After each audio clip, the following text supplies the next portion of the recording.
Denial is one of the major, what you call, thing for us to break. Firstly, because of the denial, they keep lying, cheating, conning, manipulating. They keep telling or giving the family the hope that they will be fine. They will say, okay, you know what, okay, next time I will stop, next week I will stop. You know, okay, now Sankranti is come, so I will stop later. You know, and things like this, Marco will be the same age. So, you know, they'll keep postponing and, you know, things like this. So because of which what happens is the denial becomes more stronger. You know, the denial is basically one of the first symptoms in any disease.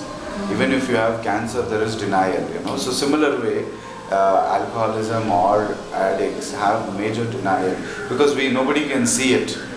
You know, in cancer, if you put the system in place, you can see, okay, there is tumor or cancer. But in alcoholism and drug, we can't see, you know. So the denial is big. Family will be in shambles. You know, there's everyday fights, there's everyday quarrels. You know, a lot of these things, they don't give enough attention to kids, they don't give enough attention to wife and basic needs of life, you know. So slowly, you know, then they come to now see, I mean, when in about, I think 96, 97, when I was working with another organization, that time we had nobody coming in for treatment. People who were very close-minded, they thought how that they will counsel and stop. Because obviously educational was very poor in India. You know, people weren't aware that yes, you know, there is a way out of this, and that could happen through counseling and other therapies. We can, you know, relieve one person from alcoholism, provided on a daily basis he puts in that certain amount of experience and effort on a daily basis. But somewhere, you know, it's taken almost a 10-year toll. Today people are aware. Today, if they find the husband crossing certain limit, they call. Yeah. They ask for help. Sir, what can we do? You know. So that basically that awareness has come over a period of time with the understanding that yes, you know, there are people with this problem and you know they need to be taken care at the immediate. And also, you know, we have shown a lot of result. If you actually see comparatively from 91. If you had to take a data of till 2010, there are more than, I think, 60,000 people who are recovering alcoholics and addicts in Bangalore. 60,000 is a large number of groups. No, you know? So that is big for us. So, you know, over a period that has happened. See, although the detox and other things were available for many years, from demands and other things, but see, result oriented did not happen. You know, the orientation with the family, orientation with the society, orientation with you know themselves never happened, because it's not a medical problem.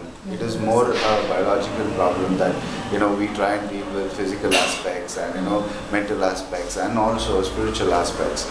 You know, that is the only way that we are able to come to certain terms. Although you know WHO had decide, you know, kind of put this disease as a contagious disease where it will, it is something that can be only arrested. You know, we cannot medicate this particular thing. There is no medicine so far in this world that has made for a drug addict to stop using. Maybe temporarily we can give certain medication, but they are all very harmful, you know, in a different way. Like there are tablets which will cut your receptives. I remember in '85 they came up with a surgery to do surgery for people to take away the receptive thing where you start, when you drink you feel the good feeling. That does not happen. Even if you drink like 10-20 bottles, nothing will happen. So they came up with that, but it was a big failure because that is not the natural way to do it. You know, that means basically you're treating him like, okay, you have a problem, come, I'll operate you. You know, so that it's not a solution. But the attitude has not changed. After I removed the receptive, that person was the same way, hitting the wife, doing the same thing. Then what is the point? you know. So we had to bring in some biological changes like, okay, physical aspect, spiritual aspect, because most of the alcoholics and addicts come from a spiritual bankruptcy, what we call it as. Basically, they have no value system. They are very sensitive people, but they have no value system. They have lost all the values.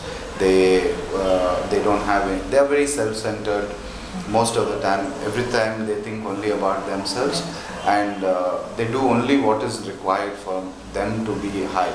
You know, so it's a very self-centered attitude, which it took some time for people to understand and okay, get in the system in place.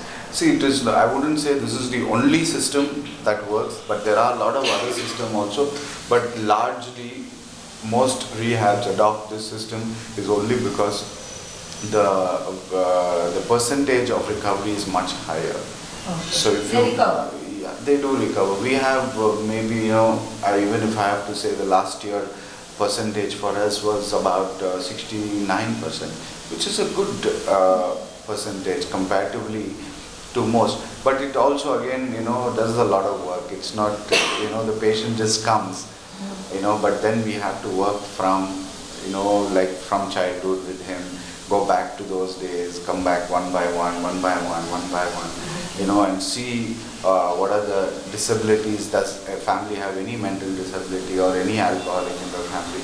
Then there is a thread we try and make, and there is a lot of biological tests we do. There are more questions and answers, because that